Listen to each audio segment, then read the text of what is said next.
Hi everyone, welcome back to my channel. If you're new here, I'm Courtney Ryan, and today we are joined by Hallee. Hello. And we are going to be answering some of your questions, so let's get into it. First question is, how often do women give a chance to guys who aren't their type and how they can stand out? I think it depends on how open-minded people are. Yeah, personally, I know that I wanted something different than I've had in the past, so I've been kind of open to that. Or I had been since my last relationship. Instead of just being so narrow-minded, looking for one thing. But there are girls out there who have one type, they go after that one type and one type only, and they would never look your direction, and that's okay. It's just not the girl for you. I think going in with the mindset of how can I stand out to make girls who I'm not their type give me a chance is not a good mindset to have. No. Because then you're going to like pretend to be someone you're not in order to get someone to like you that doesn't really actually like you. Yeah, I don't know. Yeah, that really just comes down to being yourself. Stand out by being yourself and doing what you like to do and what you want to do. And you'll naturally attract people. Exactly. You'll attract the people that like that. Yeah, be what you want to attract, kind of it comes down to. Okay, what subtle signs do women give off to show a man that they like them? We'll do like maybe texting and then maybe in person. I know whenever I was into someone, like if I was out and I saw someone cute, I would like give the side eye or a little smile and then look away. Like it's very subtle cues, but the hints are obvious when you know what they are. Yeah. I almost get a little shy, I feel like, when I like somebody. Yeah, like when you're with someone you like versus you're with someone that you don't like. Like I'm way more outgoing.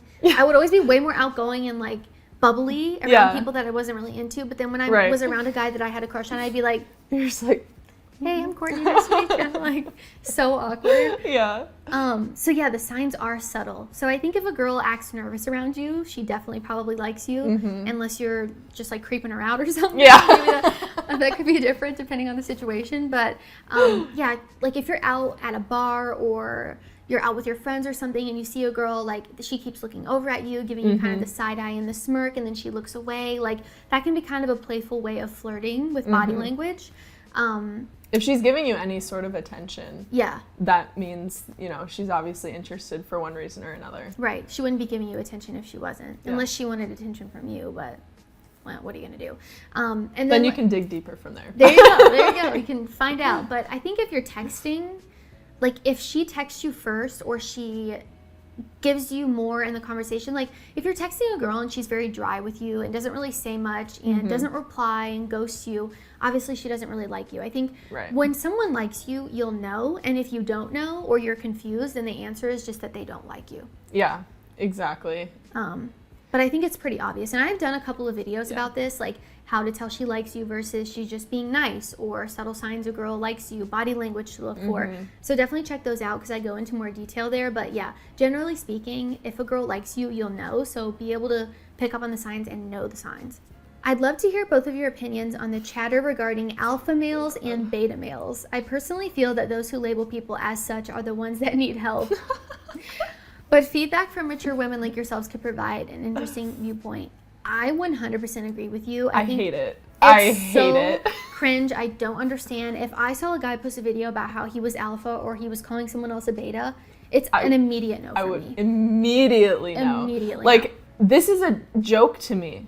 Like, like it's like a funny thing. I had a group of friends and we would joke about it. Yeah. We're like, oh, we gotta be the alphas in a world full of betas. Yeah. It was a joke. I just could never take this seriously. 100% agree, and I do think if you are something, it will just speak for itself. Like if you have money, it will speak for itself.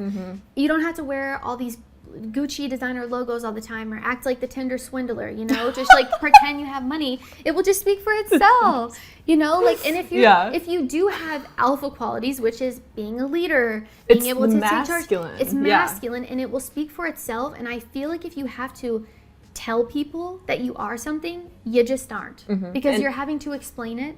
It should just speak for itself. The whole alpha thing is a power play. Yes. That people, they want power. They want to be in control. It's insecurity masked. 100%. And again, if you're a guy that's going around calling people beta males, you're not an alpha. No. I have never met anyone that is genuinely like a leader or someone I look up to calling people that or acting that way. Exactly. I think it's incredibly immature And it's these very hot words and hot topics that are popular on the internet now that guys with podcasts use to like pretend to be something that they're not. And I'm not trying to hate on anyone or put anyone down, but like it's embarrassing. Genuinely. If I'm a girl looking for a guy, you're acting like that, immediately no. So there you go. You're correct. There it is. You're correct. Okay. Has there ever been a time when you got back together with an ex you broke up with? And if so, what did he do to win you back? Yes. I was in a long-term relationship for about 6 years, and we broke up a couple times and got back together a couple times. But ultimately, we're not together anymore. Mm-hmm. I don't think winning back is the right way to say it, because this goes back to forcing things. You don't want to force things. I think the winning back might come into play if, like, someone cheated on you. Yes, and like they if you regretted messed up and like you're trying to cover. If one of you messed up and you regret it and you want to win this person back because you realize you messed up, I see that happen a lot. Actually, that was kind of the situation I was in. I dated this guy for like 3.5 years. We were off and on. He was like in the military. We were long distance. He cheated on me in high school. But it was like some dumb thing. So he won me back and was like, I'll never do it again. I'm so sorry. You know how they say. Yeah. And then he just continuously did it. So it's like, fool me once, shame on you. Fool me twice, shame on me. I should have known better. And I think a lot of the time it ends up not working out when you continuously break up, get back together, break up, get back together. It's really only going to work when both parties are ready to change something and willing.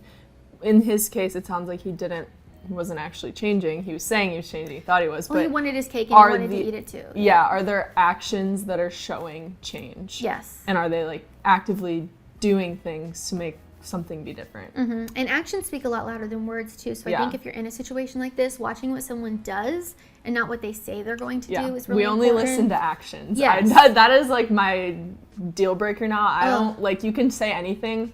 I'm going to hear it, but I'm not going to listen to it. I'm going to look for what you're doing. Yep. And if I could go back to my younger self and tell myself one piece of advice, it would be that. See what is directly in front of you. Watch what people do, not what they say they'll do. And don't talk yourself out of it after the fact just because you want something. Yes. And a lot of the time, this is the situation that happens when you do that. Yeah. But maybe you just broke up. Maybe you guys were both young and immature, and a couple years later, you decide to give it a go. I actually know people that have done that. Or they were long distance, so they broke up, and then they got back together, and it ended up working out. So, again, it really does depend on the situation and kind of the context of what's going on. Really does. But there's no, like, grand gesture you can do. It's just a personal choice, really. Some general advice for introverted guys who don't get out much or have a super thriving social life. How/where to meet people naturally, or how to be interesting to people without acting like someone else entirely. Some questions for those that are late bloomers. Is lack of experience a major issue? Should the guy bring it up or just say nothing? If they bring it up, what is the best way to do that? So maybe we'll start from the beginning. So general advice for introverted guys who don't get out much or have a thriving social life. Well, that is me. I am introverted. I don't go out. I don't like to go out. I don't drink. So if I was dating again, I would kind of be in that situation. But I say you have to kind of force yourself to get out of your comfort zone if you want something, if you're looking for something. If you want to date, you have to do actions that lead to dating, right? And sitting in your apartment hoping a girl knocks on your door is not going to get you anywhere, right? So you have to put yourself out there, unfortunately. And I know as an introverted person that it sounds like I'm telling you to jump off a building because it's horrible. Right. I would say try to do something. My brother's very much like this. Like he's really shy. He doesn't like to go out a ton, and he doesn't always like to approach people because he's shy. Yeah. I think you just have to do one little thing every day that could push you like one step closer to getting out of your comfort zone. Like maybe it would be, instead of diverting eye contact from a girl, maybe once a day you try to make eye contact with someone you find attractive. Or try to talk to someone in public. Build into it. And then also I would say go places that are interesting to you. So like a gym if you work out, coffee shop, comedy club, whatever your interests are. Yeah. That's where you're going to find people with similar interests. Because you don't have to, like you said in here, you don't have to pretend to be someone that you're not, because you don't want to attract someone that doesn't actually like you. But just go places where you enjoy, and you'll meet someone who is there and enjoys those things too. Yeah. So maybe you like to ski, or you're part of a book club or something like that. Like, join a community or a group where other people enjoy that same thing, and you will never have to pretend to be something that you're not. You're just going to naturally meet people that are into the same things that you are. Yeah, and groups make it so much easier to talk to someone than just cold walking up to someone, and that's terrifying. I wouldn't do I'll that, tell you what, when I was in Miami doing street interviews, it's scary. I felt like a man approaching women to go on a date. It was horrible. Like, I feel so much sympathy for all of you guys that do that, because oh my gosh, I was exhausted. I got rejected all day. It was horrible. I would hate that. It literally felt like I was a guy asking girls to go out with me, Literally. and like half of them said no. I'm like, oh my god, this is what the guys feel like. So I totally sympathize with you. It's tough. So what Hallee said about the groups, it definitely helps. And then, is lack of experience a major issue? I don't think so. I think it also depends what stage of your life you're in, but I don't think you need to like announce it on your first date that you have no experience or that you've never had a girlfriend. If it comes up naturally in conversation, I think it's okay. And be honest. And there's nothing to be ashamed of. Some of us, I know tons of people who have never had a boyfriend, so or a girlfriend or whatever. So. I think it's smart of you to wait if you don't know what you want. Yeah. And so I don't think that's a problem. Just be honest about it if it comes up. Yeah, but don't like go out of your way to be like, I've never had a girlfriend. And she's just sitting there like, oh, okay. Yeah. Like, you don't need to announce it. It's okay. What are your thoughts on guys feeling like they can't express their emotions in a relationship to their girlfriend or wife? Because a lot of guys are convinced that women get turned off when they do exactly that, even if that's what they want us guys to do. So this is an interesting question. I actually made an entire video about the truth about vulnerability with women. And I think a lot of guys think that they're being vulnerable when actually they're not. Yeah. And then so they think, well, I was vulnerable and it didn't work, but actually you were just emotionally vomiting and you weren't actually being vulnerable, and you were maybe just doing it for attention or validation or because you felt like you had to. Right. Not trying to say that there are right and wrong ways to be vulnerable, because that just sounds totally like it's contradicting itself when you're talking about being vulnerable.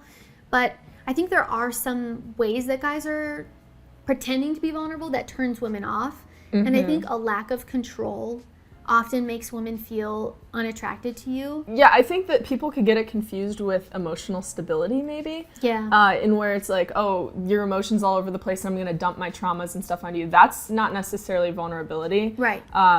You have to be able to handle that stuff on your own. But being vulnerable is being able to talk about those emotions. This is really hard to...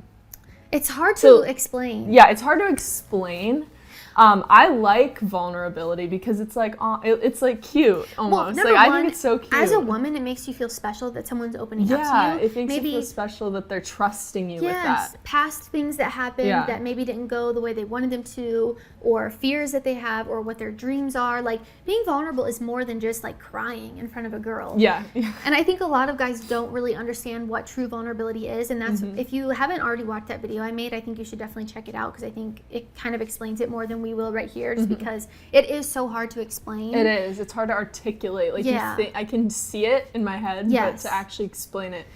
I think what you said about it doesn't mean you have to cry. Right. It doesn't mean you have to be raging with emotion. You just are sharing parts of yourself that you're not going to just walk around and be shouting from the rooftops. Right, or telling everyone. And that's why it makes her feel special. And I think often vulnerability is what takes your relationship to that next level. It's what makes you form a deeper connection with someone, because you feel like you've opened up. Think about, like, did you ever watch The Bachelor or Bachelorette? Whenever on the dates they had like a deep conversation, or I felt like he was so vulnerable with me, those are the relationships that progressed, while the surface level ones never do. Right. So keeping that in mind is important, but also understanding how you're doing it and how you're approaching it. Like, again, if you had a horrible day at work and you come home and you complain and you say how you want to quit your job and you don't want to work, and there's a lack of control there on your emotions and your life, that is not attractive to women. But if you come home and say you had a bad day, that's all right. It's like, okay hey, I had a bad day, I'm upset, I need some comforting. I would be like, oh, come here, it's fine. Like, I got you. Yeah, but like, it's all about the way you do it too. So definitely check out my vulnerability video. I think it will help. Hi, I am 22 years old, and I was wondering, what advice can you give to someone who has never dated anyone? I'm an outgoing person and I have interacted with many women, but one thing that gets to me is that it seems like girls don't find me attractive.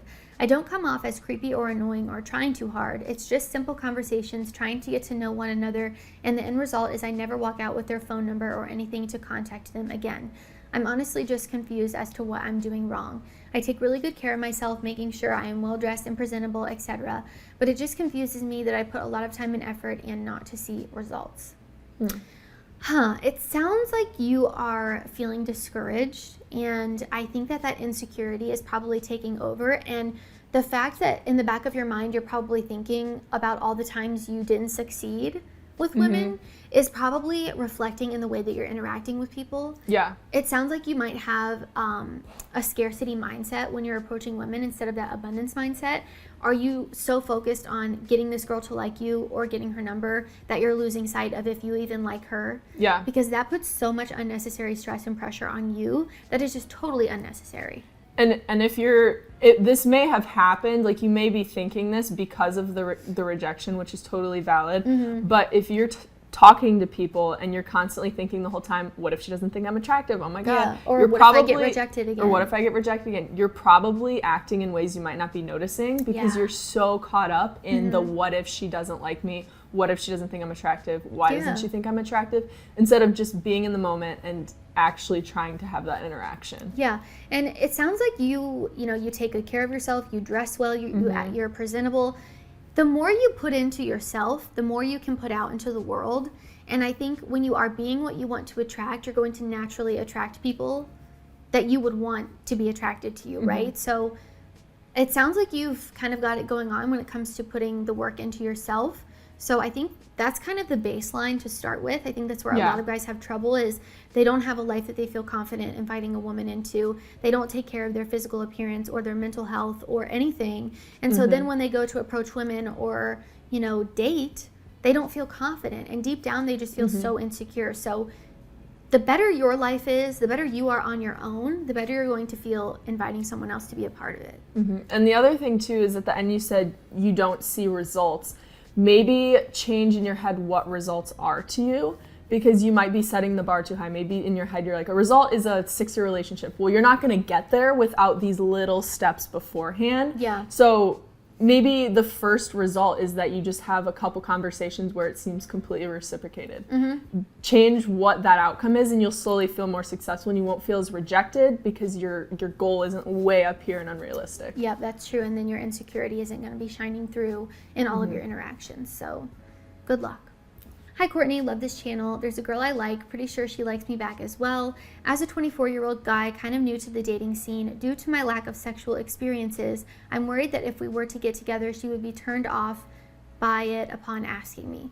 Would I be considered a red flag to this girl who is only 21? I think it depends on the girl, and honestly probably how much experience she has as well. Yeah, I don't know why that would be a red flag. I mean, everyone has their different versions of what red flags are. Yeah. But I also don't think she's just going to go on a date with you and be like, what's your sexual experience? Right. No, I've never known a girl that asks that unless that's all she's looking for, which in that case, like, is that the type of thing you want? I don't know. Yeah. But also there's a lot of people who don't have any experience as well who decide to wait. So it's not always going to be perceived as a bad thing. And also I'll say this. Just because someone has more experience doesn't mean they're going to be better with you. I think part of being intimate with someone is learning what someone likes, and it's very individual. So if you can just have open communication with the person that you're seeing and explore each other, learn things about each other, you're going to be better off than a guy who has maybe all the experience in the world, because what works on one girl is not going to work on the next girl. Right. Everyone likes different things, and I think just having open communication about that and asking her, if it gets to that point, like asking her what she likes, being vocal about it is the best thing that you could do. Yeah, if you get to a point where you're like, okay, I've never done this, I don't know what to do, just talk about it, ask. Yeah. And if they're, I don't know, I don't think people typically would ask that, and if they do, I think they might be looking for something other than what you are. Or maybe she's asking because she doesn't have experience either and she's nervous about it too. Possible. In that case, it would be a match made in heaven. So I really don't think you need to be worried about it. And of course, it depends from girl to girl, but just find someone who, their values align with yours. All right, guys, that is all we have for this video. If you liked it or found it helpful, be sure to give it a thumbs up and subscribe to my channel to be in the loop for when I release new content. If you haven't already, be sure to give me a follow on Instagram at Courtney Christine Ryan, and give Hallee a follow while you're there. At Hallee_Smith. Everyone always spells her name wrong. It's 2 E's. We'll put it up on the screen for you. As always, thank you all so much for watching, and I will see you all next time.